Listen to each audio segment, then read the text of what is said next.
Buenas tardes, bienvenidos y bienvenidas a la Universidad de San Isidro, que es la sede de este seminario, en su última clase en el día de hoy, este seminario de Derecho Postcontractualista que hicimos en conjunto con la Pontificia Universidad Católica de Ecuador.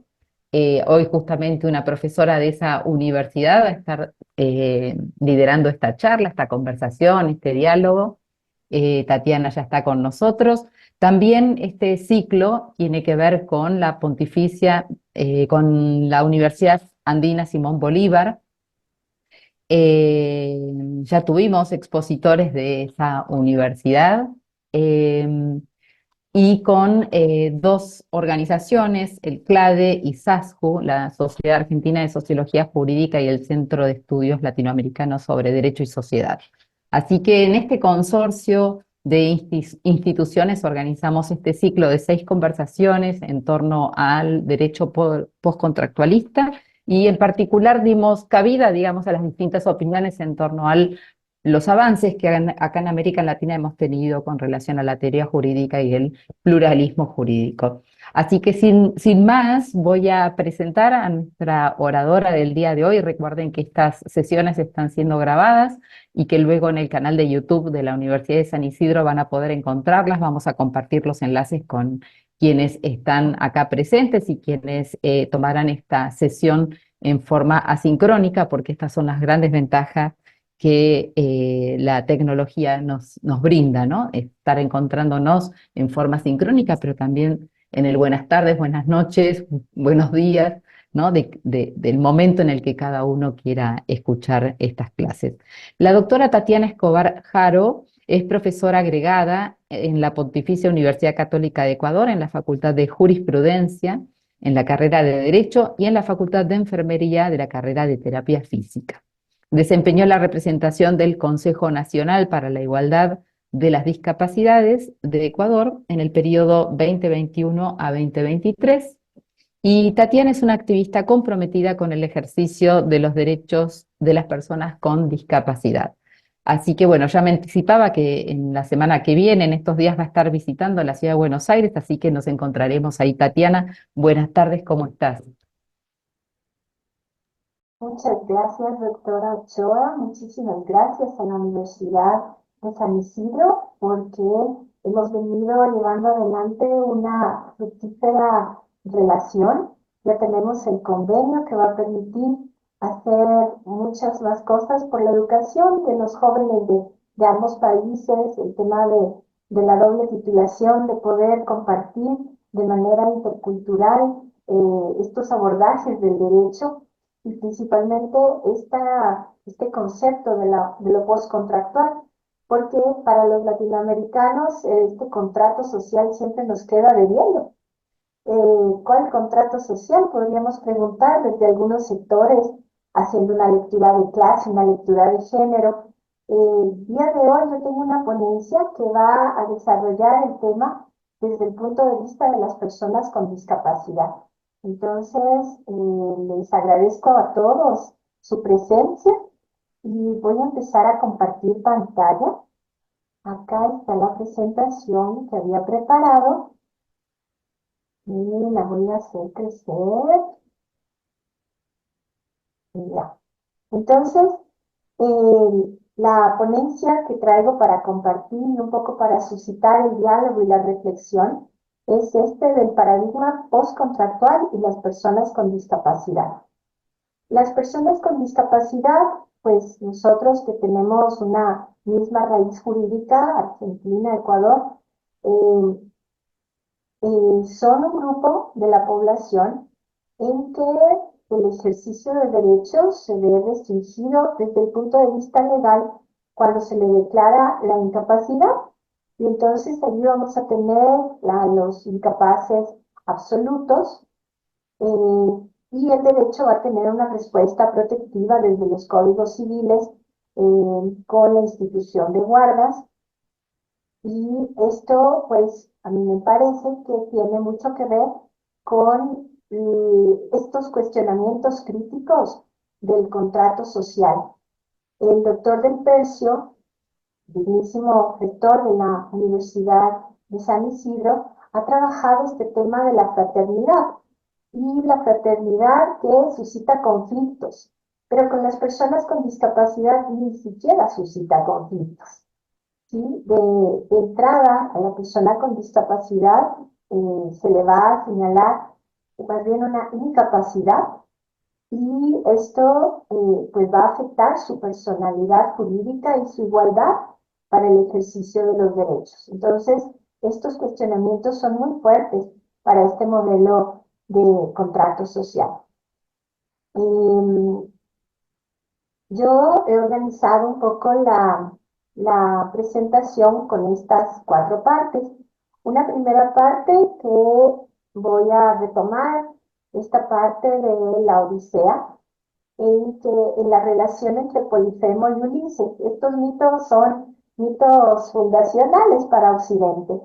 El mito de Polifemo y Ulises, cómo se dio esa relación. A partir de esto, pues, cómo se construyen los imaginarios sociales sobre la discapacidad. También voy a recordar una película de más o menos alrededor de 1990 que se llama Nell y otra película que se llama Sí por Far. Y con esto voy a intentar dejar sobre la mesa algunos elementos sociológicos de lo que significa la relación con las personas con discapacidad. Luego voy a revisar un poco el libro de Antonio Carlos Vollmer, que habla del pluralismo jurídico y cómo se expresa este pluralismo jurídico en cuanto a conflicto, en cuanto a criticismo y en cuanto a propuestas de una democracia participativa eh, más mediada a través del mecanismo de los consejos. Y a partir de esto voy a llegar a la acción de inconstitucionalidad recientemente introducida a la Corte Constitucional del Ecuador por la PADA, que es la Asociación de Padres y Amigos para el Apoyo y Defensa de los Derechos de las Personas con Autismo, y que cuestiona fuertemente la ley de reciente aparición de publicación en enero de 2024 aquí en mi país. Para el contexto puse esta frase de Byung-Chul Han que dice: el maestro de la contemplación se distingue por su capacidad mimética entre las cosas, volviéndose similar a ellas. Entonces, Byung-Chul Han tiene este libro que es La vida contemplativa, el elogio de la inactividad, que tiene mucho contexto en este momento actual, en donde las relaciones personales están mediadas por el Internet y por esta velocidad vertiginosa, ¿sí? Y él exalta la vida contemplativa para poder darse cuenta de las cosas que en profundidad le pasan a las personas. Y esta necesidad de tener una inactividad para poder darse cuenta en profundidad. Entonces, desde allí, desde esta inactividad, es que uno puede llegar a relacionarse con el otro, que en palabras de Adela Cortina siempre es un extraño, y que en el caso de las personas con discapacidad, es un extraño que se ha construido a partir de una serie de mitos, a partir de una serie de imágenes que nos hace tenerle al margen, discriminados e invisibilizados. Entonces, este un poco va a ser el contexto de lo que vamos a comentar. Entonces, lo primero es mirar estos imaginarios sociales que rondan a la discapacidad. Y aquí ya tengo el mito que recoge Homero en la Odisea. Esta forma en que se relacionaron Polifemo y Ulises. Entonces, ya Ulises está perdido por ahí en el mar. ¿Y por qué está perdido? Porque le ha causado un perjuicio al hijo de Poseidón, que era este gigante Polifemo, pero Poseidón, que sigue la tierra, le guarda vivo y constante rencor porque cegó al cíclope al deiforme Polifemo. Desde entonces Poseidón, que sacude la tierra, si bien no intenta matar a Odiseo, hace que vaya errante lejos de su padre, de su patria. Y claro, ahí ya tenemos un elemento, el elemento de la patria, el elemento de la comunidad, el elemento de la ley. Odiseo sí tenía patria, sí tenía ley, sí tenía comunidad que lo esperaba, y para él era un castigo terrible estar errante lejos de su patria.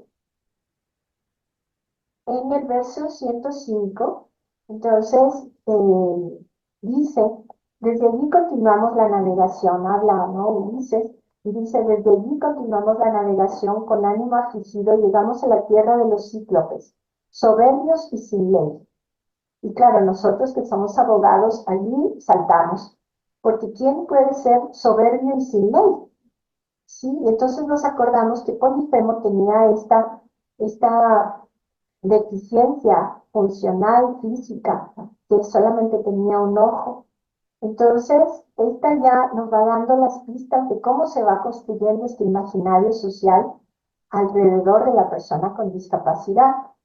Un cíclope soberbio y sin ley, quien confiaba en los dioses inmortales, entonces en heteronomía, o sea, no tenía esta capacidad de tomar decisiones.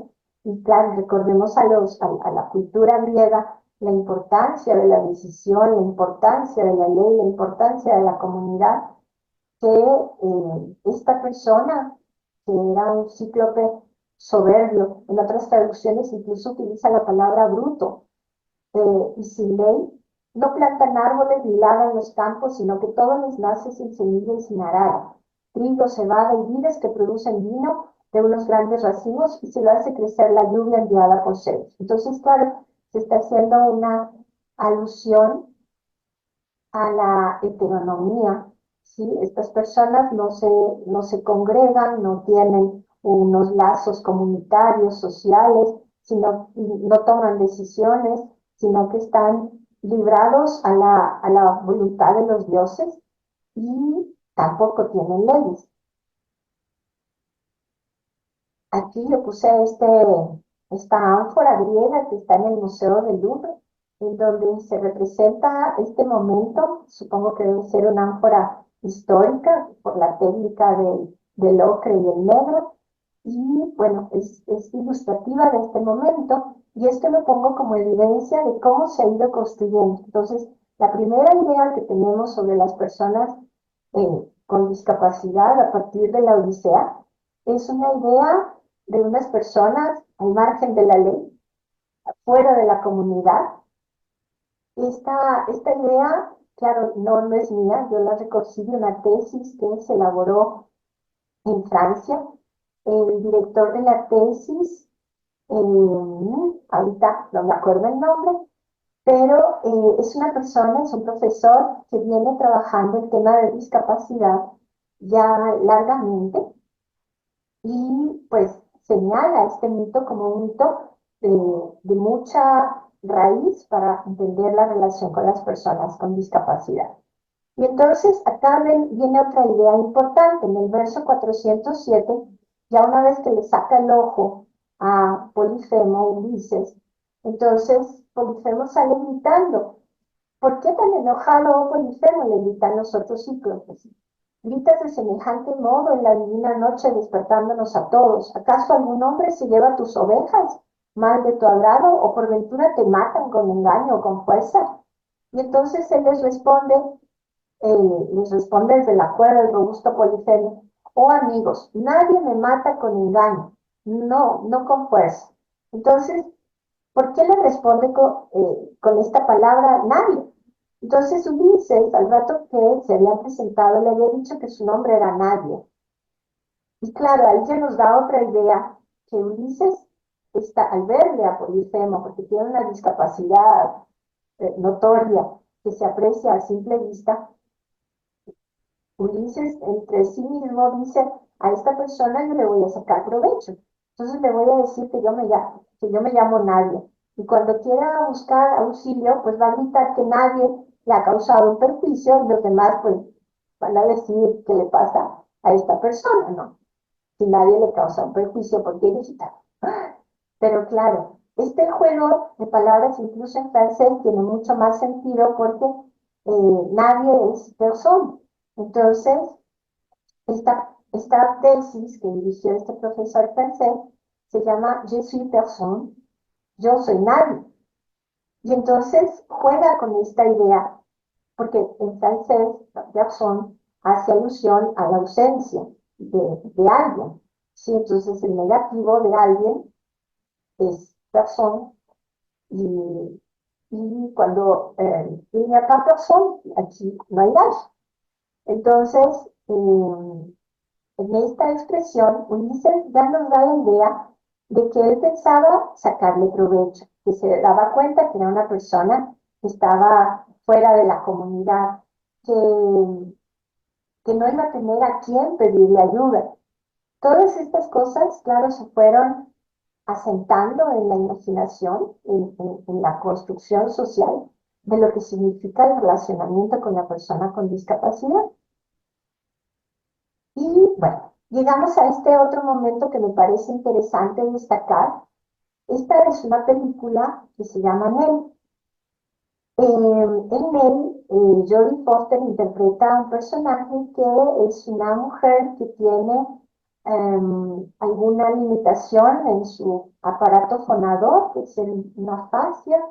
También puede ser que tenga algún síntoma de trastorno del espectro autista. Eso no se dice claramente en la película, pero lo que sí se dice es que ella es hija de una mujer que sufrió una violación.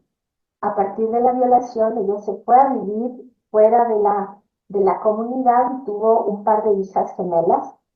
La hermana de este personaje, Mel, ella fallece en el bosque, ellas viven en un bosque inmenso y al momento de fallecer la madre, que era la única persona con la que tenían contacto las niñas, y después de la muerte de la hermana gemela, la única persona con la que tenía contacto Mel, y transmisora con este rol de madre, transmisora del lenguaje, de pertenencia a la comunidad, todas estas cosas, eh, pues Mel queda sola y se desata el contacto con la sociedad en el momento en que viene el señor de la tienda del pueblo a dejarle los víveres y la forma en que le pagaba la mamá era dejando el monedero encima de una piedra, él dejaba las compras ahí y se iba.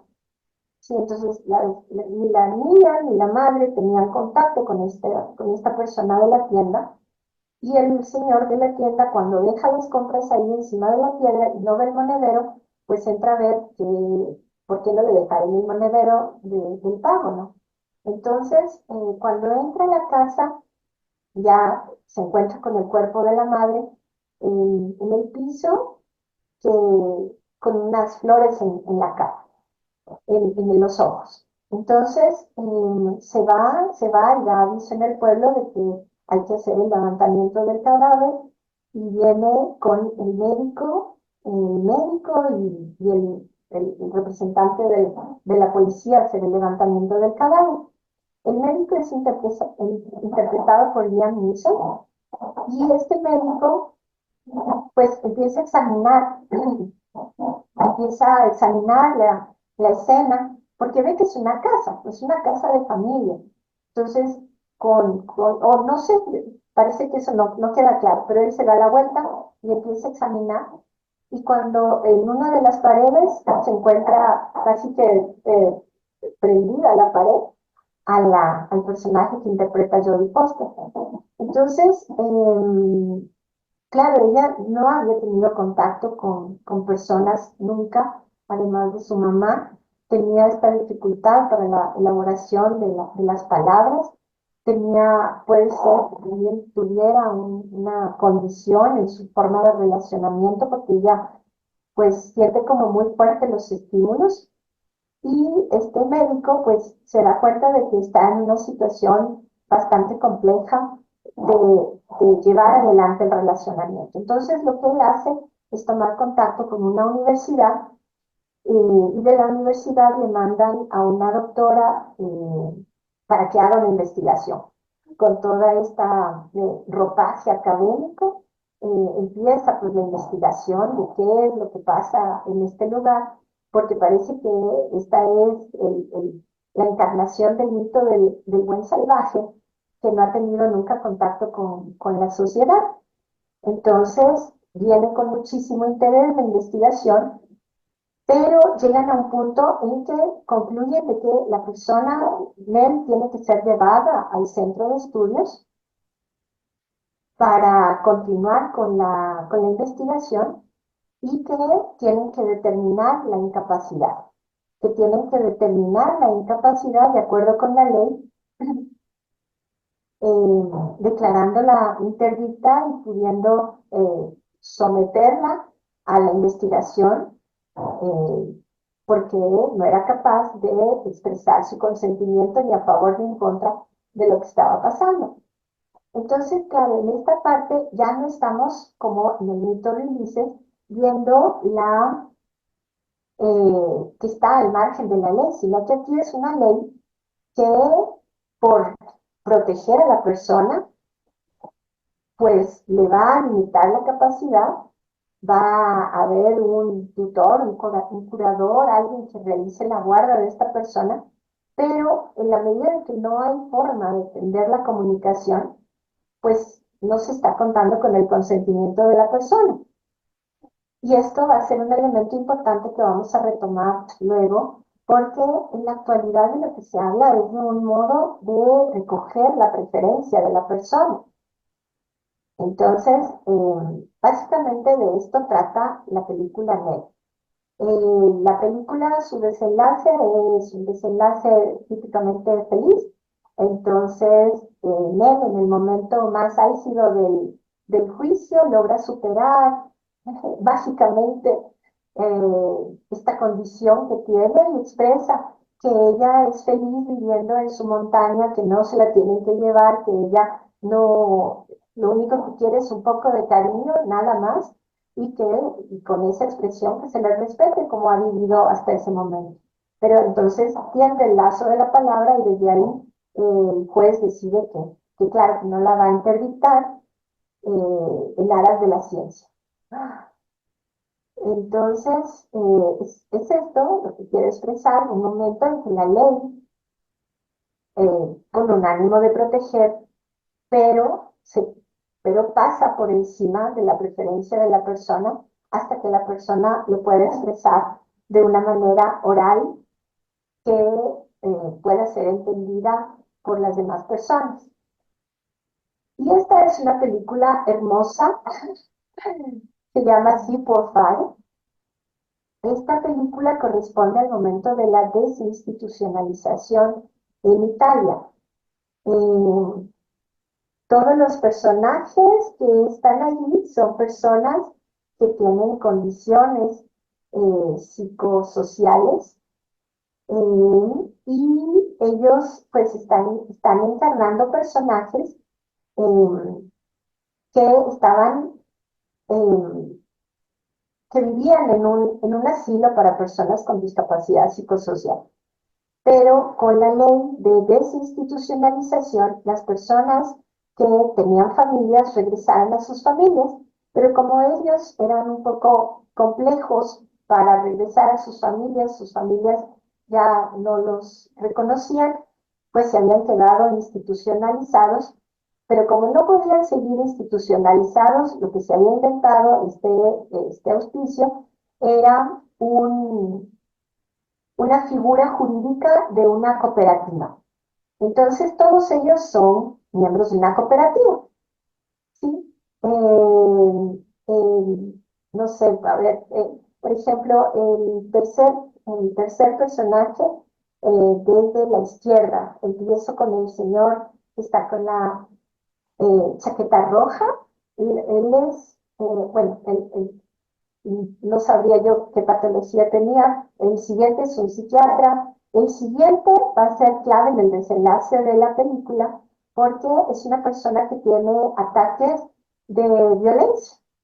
Y entonces ahí yo preguntaría quién no tiene un ataque de violencia. Claro que de pasar de sentir la ira a hacer algo, va a haber un tránsito largo y algunos diremos, no, mejor no paso al acto. pero esta persona sí pasaba al acto. Entonces, tenía estos ataques de violencia y él estaba, pues, en esta internación porque ya su familia no lo reconocía, no lo habían ido a recoger al momento de la desinstitucionalización. Em, entonces, esta cooperativa que ellos tenían, pues el último personaje es importante. Empecé con el señor de la camisa roja y termino al otro extremo. Este personaje va a ser quien encarne a la sociedad, eh, la respuesta que tiene la sociedad frente a esta pregunta que plantean las personas con discapacidad intelectual y psicosocial para llevar adelante las relaciones. Entonces, él es un sindicalista y en el sindicato le dicen que lo van a mandar a esta cooperativa para que él pueda hacer la formación política de los cooperados. Y porque todo está dentro de la ley, ¿sí? El momento de la desinstitucionalización es un momento legal y el momento de la creación de la cooperativa es un momento legal. Entonces, están actuando dentro del marco legal. Salvo que estas personas, por su condición, pues no son capaces de tomar decisiones conscientes, deberían tener una interdicción de acuerdo a la normativa que podría enmarcar su vida, pero esta persona, como es sindicalista, él lo que ve es un momento de organización popular y los empieza a, a darles oportunidades para que vayan tomando decisiones. Entonces, la primera decisión es, si somos cooperativa, pues elegir la directiva de la cooperativa, ¿no? Y decidir cuál va a ser el objeto de la cooperativa para poder trabajar, para poder tener algún medio de poder gestionar la vida, tomar decisiones. Entonces, empecé con el señor de la camiseta roja, al otro extremo está el señor sindicalista, eligen, está la chica, está el compañero de los ojitos azules, el compañero que está siguiendo, antes de la señora del pelo colorado, a él lo eligen como presidente. Y es chistoso porque, claro, él tiene autismo, entonces se comporta súper lejano con todo el mundo, pero no es porque sienta que deba comportarse así con alguien o con algunos, sino porque esa es su forma de relacionarse. Entonces dicen, él puede ser el presidente. Entonces, ellos empiezan a trabajar en la instalación de parquet, los contratan, incluso gestionan unos fondos de la Unión Europea para que decoren, porque el parquet se vuelve tan bonito que se vuelve estético, artístico, entonces consiguen un contrato con la Unión Europea para decorar el metro de París y ahí se arma un momento conflictivo en la película porque dice, les toca votar, sí, es una cooperativa, entonces tienen que votar. Y en ese momento que hacen la votación, pierde la propuesta de venderle los paneles artísticos al Metro de París con fondos de la Unión Europea, porque el tercer chico de la derecha estaba con una novia y él no quería invertir sus ganancias en la cooperativa, sino en un brachaleto para la novia que tenía en ese momento. Quería comprarle una pulsera. Entonces los demás, la chica del cabello rojo le dice, sí, pues o sea, ahorita tiene la novia, entonces ahorita necesita la plata, no después que ganemos el fondo de la Unión Europea, no sé qué, no, ahorita necesita la plata. Y entonces el sindicalista empieza a comerse las uñas porque dice, no puede ser. Y claro, ahí empieza ya la transformación de él cuando ya no es él el que dice lo que está bien y lo que está mal, sino cuando las personas con discapacidad psicosocial empiezan a tomar sus propias decisiones y su propia decisión era una decisión circunstancial relacionada al enamoramiento del compañero que quería comprar un braceleto, una pulsera para la novia, a pesar de que el contrato con la Unión Europea pues se podía ver en peligro, porque necesitaban un capital de base para poder señalar con más peso su propuesta. Entonces, ese momento es un momento fuerte de la película donde se ve que puede ser que la persona con discapacidad pues tenga, es un momento de cuestionamiento. Dios mío, ya me quedé, son las 3:41. Entonces, cuestionan y bueno, ahí pasan una serie de cosas, pero a la final él se ve muy... ah, el compañero termina suicidándose porque la novia le hace un desplante. Entonces, claro, la chica le hace un desplante y él no puede manejarlo y termina suicidándose. Y esto les hace que incumplan una serie de contratos y la empresa, la cooperativa, pues se ve en una serie de aprietos fuertes. Y claro, el sindicalista, pues al haber perdido un compañero, pues se siente muy afectado y parece que todo se cae. Se desvincula de la cooperativa, se va a su casa y las personas con la condición, con la discapacidad psicosocial, quedan, quedan sin rumbo, quedan sin líder, porque, claro, los demás les argumentaban fácilmente que eran personas con discapacidad psicosocial y que no podían tomar decisiones de ninguna naturaleza y que si tomaban decisiones iban a salir mal. Pero claro, todos tenemos este riesgo de tomar decisiones y que no salgan bien. Entonces, al final, ellos deciden que no, que eso no puede seguir así y van a buscarlo. Entonces, van a buscarlo y está la novia del sindicalista, que es la siguiente actriz que está ahí al lado. Ella trabajaba para una importantísima casa de modas de Turín y entonces él está con ella en un desfile de modas así súper de élite y llegan las personas con discapacidad psicosocial. Y entonces eh, le estaban justo en un momento en que uno de los contratos que había sido incumplido por esta circunstancia estaba igual en el desfile de modas. Entonces, le enrostra el incumplimiento, que está hablando de organización, de empoderamiento, si había incumplido un contrato. Y entonces viene y Luca, que tenía los ataques de violencia, le da un cabezazo. Entonces, allí Luca ya sabía que si volvía a tener una explosión de estas características, iba a ser internado definitivamente en un centro que no iba a poder salir. Entonces, ahí lo que hace el sindicalista es él echarse la responsabilidad del golpe. ¿Sí? Todos sabían que le había pegado Luca, pero se echa la responsabilidad del golpe, porque cualquiera puede tener un exceso de entusiasmo y capaz que yo tengo un prejuicio ahí, pero, y más, y tiene un ancestro así latino. Entonces, eh, se echa la responsabilidad del golpe y cuando lo reclaman le dicen, pero tú estás loco, ¿te das cuenta de lo que estás haciendo, echándote la responsabilidad del golpe? Y él le dice, ya no le dice, no, yo no estoy loco, sino que le dice, sí, o sea, ya no me importa lo que vos me digas.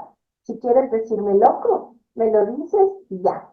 Y por ahí va esta afirmación del Byung Chul Han, en que nos dice, pues, que en la inactividad es que podemos mimetizarnos con el otro, que puede ser una persona con discapacidad psicosocial, que le digan loco y ya no me voy a sentir ofendido de que me digan loco.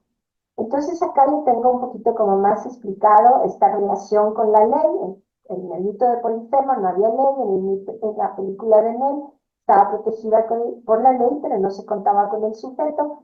SIPOFARES ejercen los derechos por sobre la ley que los limita. El sujeto es un colectivo marginado, heterónomo, sujeto a la ley, a la voluntad de los dioses. En él es individual, él estaba solita. La autonomía está sometida a la ley de guardas. En cambio, el SIPOFARE, el sujeto es colectivo, es un sujeto de hecho, autónomo y esto, colectivo. ¿Cómo es la respuesta social? La respuesta social en Polifemo es de aprovechamiento. A este le voy a sacar provecho. En él es de rescate, ¿sí? Ella no puede defenderse, yo tengo que rescatarla por medio de las instituciones legales. Y en el otro, en el SIPOFARE, tal vez puede ser una contemplación mimética, en donde el sujeto, entre comillas, normal, pues ya no reclama esa normalidad, ya no reclama esta asimetría, ¿sí? Ya se baja de la normalidad y dice, ¿qué quieres decir, loco? Ya, dime nomás. Entonces, ¿cuál es la respuesta técnica? También es una respuesta patológica de resistencia, y ahí viene el tema del pluralismo jurídico. Entonces, en el trabajo de Antonio Carlos Vollmer, lo que más me llamaba la atención era este momento en que, pues, ante la crisis que se identifica, se busca proponer este modelo de consejos. La sociedad capitalista como totalidad social no solo produce alienación, sino también propicia la conciencia de la alienación representada por el conjunto de necesidades radicales, que son aquellas que pueden constituirse en factores de superación de la sociedad capitalista, como son la superación de la alienación, la transformación de la vida cotidiana y la emancipación humana. Cita de Agnes Heller realiza, bueno, esto hacia el señalamiento de las necesidades contingentes de posibilidades indeterminadas que pertenecen al campo de las políticas.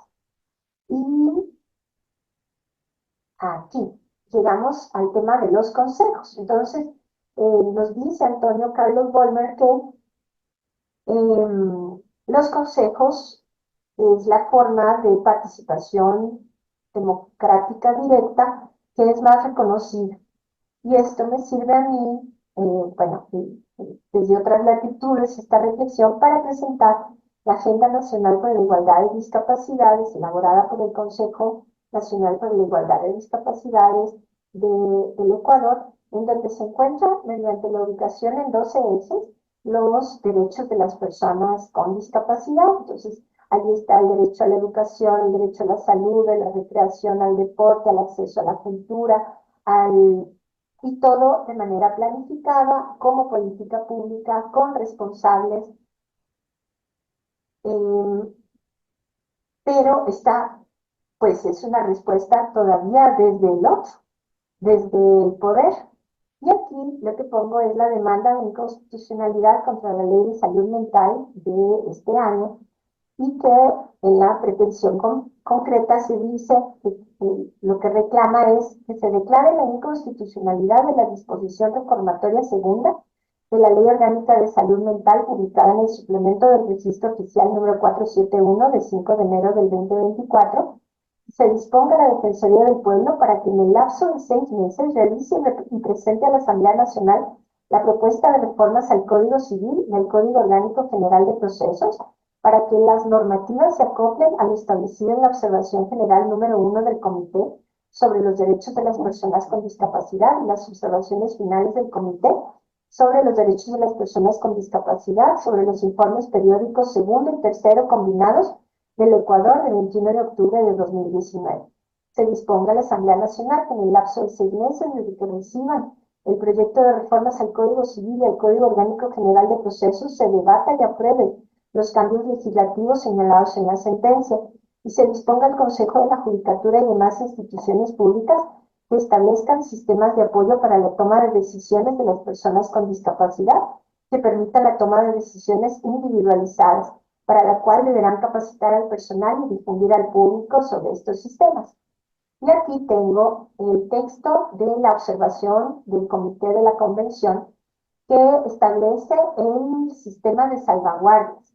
En la película veíamos el sistema de guardas, pero acá estamos viendo que el Comité de la Convención de los Derechos de las Personas con Discapacidad En este intento no es un intento, es una norma internacional,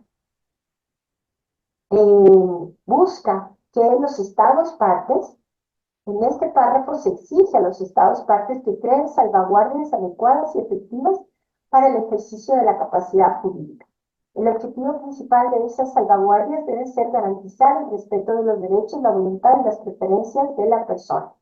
Y este principio de preferencia es un principio como el interés superior del niño, pero que va a contar con la persona. Sí, entonces no va a ser que descubramos cuál es el interés superior del niño, sino que se cuente con la preferencia de la persona con discapacidad, porque tenemos diferentes maneras de poder validar esas expresiones, mediante las salidas técnicas para la comunicación. Cuando pese a haberse hecho un esfuerzo considerable, no sea posible determinar la voluntad y las preferencias de una persona, la determinación del interés superior debe ser sustituida por la mejor interpretación posible de la voluntad y las preferencias. Ello respeta los derechos, la voluntad y las preferencias de la persona de conformidad con el artículo 12, párrafo cuarto de la Convención. Aunque todas las personas pueden ser objeto de influencia indebida, este riesgo puede verse exacerbado en el caso de aquellas que dependen del apoyo de otros para adoptar decisiones. Se considera que hay influencia indebida cuando la calidad de la interacción entre la persona que presta el apoyo y la que lo recibe presenta señales de miedo, agresión, amenaza, engaño o manipulación. Las salvaguardias para el ejercicio de la capacidad jurídica deben incluir la protección contra la influencia indebida. Sin embargo, la protección debe respetar los derechos, la voluntad y las preferencias de la persona, incluido el derecho a asumir riesgos y cometer errores, como cualquier otra persona. Aquí está, en cambio, el texto del informe periódico combinado del Ecuador, en donde se encuentra el subtítulo de igual reconocimiento como persona ante la ley. Y el comité, muy político, señala en su numeral 15, dice: rogamos informes sobre medidas para derogar las leyes y prácticas que directa o indirectamente restringen la capacidad jurídica plena de las personas con discapacidad, incluyendo el Código Civil, el Código de Procedimiento Civil y el Manual de Atención de las personas, de los derechos de las personas con discapacidad de la función judicial, y para incorporar el modelo de toma de decisiones con apoyo. Sí, entonces, claro, esto es una recomendación de 2017, es una pregunta desde 2017, el Estado ecuatoriano la contesta, y la contesta de manera insuficiente en enero de 2024. Aquí tenemos entonces el texto del Código Civil a 2013 y el texto de la Ley de Salud Mental del 5 de enero de 2024, en donde las derogatorias se señala que se debe reemplazar en el título 22 del libro primero, en los artículos, los términos de mentes por los términos persona con trastorno mental. Pero claro, ese es un cambio muy cosmético, porque de fondo está la guarda, ¿sí? Ambas versiones, reglas especiales relativas a la curabilidad del demente, reglas especiales relativas a la curabilidad de la persona con trastorno mental. Dice, por ejemplo, el artículo 478, el adulto que se halla en estado habitual de demencia deberá ser privado de la administración de sus bienes, aunque tenga intervalos lúcidos.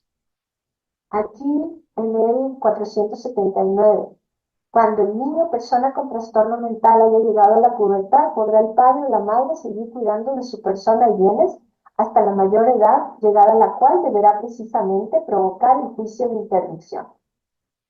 Entonces, ese tipo de artículos son los que está pidiendo Amparo mediante la acción de inconstitucionalidad, que la Corte Constitucional los saque de la normativa ecuatoriana, porque son discriminatorios, porque no han cambiado las instituciones. Entonces, este momento es de la maduración de un sujeto, ¿sí? De un sujeto en un escenario de pluralismo jurídico donde ha entrado en crisis el modelo del contrato social, un modelo de contrato social que se ha basado en la ventaja, en el provecho, en la invisibilización, en instituciones que no han ido a buscar la manera de comunicarse, sino de resolver de la manera más fácil la situación para las personas normales, entre comillas. Las personas normales, entre comillas, no se han planteado la posibilidad de que podrían mimetizarse con este otro e intentar recuperar esta expresión de preferencia. El sujeto de derechos demanda el ejercicio de sus derechos, el marco internacional orienta el ejercicio de derechos y el activismo social va transformando la comprensión de la reivindicación de derechos. Entonces, pues para mí ha sido un honor y un gusto compartirles estas, estas reflexiones que he podido elaborar y pues por medio de esta exposición, pues quisiera comprometerles para que sigamos buscando momentos de cuestionamiento para este contrato social que ha tenido en algunos grupos inefectividad porque no ha llegado a contar con ellos desde su autonomía. Eso. Entonces quedo a disposición. Muchísimas gracias, doctora Ochoa. Tatiana, te escuchamos muy atentos, la verdad que muy entretenida la diacronía, ¿no? Por las películas y por la Odisea, ¿no es cierto? Los personajes míticos, ¿no? La verdad es que nos llevaste caminando muy bien por esas aguas hasta pensar en los sujetos de derecho y el pluralismo jurídico, ¿no? Y la posibilidad de esa mimetización, esa mímesis, ¿no? Entre sujetos. Y las reflexiones que trae Adela Cortina, que la mencionaste también con relación a la otredad y esa dificultad que tenemos para pensar en la otredad y pensar en el otro como un par, ¿no? Y vos le das la vuelta de tuerca y decís, además, la mimetización, digamos, ¿no? Me pareció como muy interesante ese concepto que trajiste.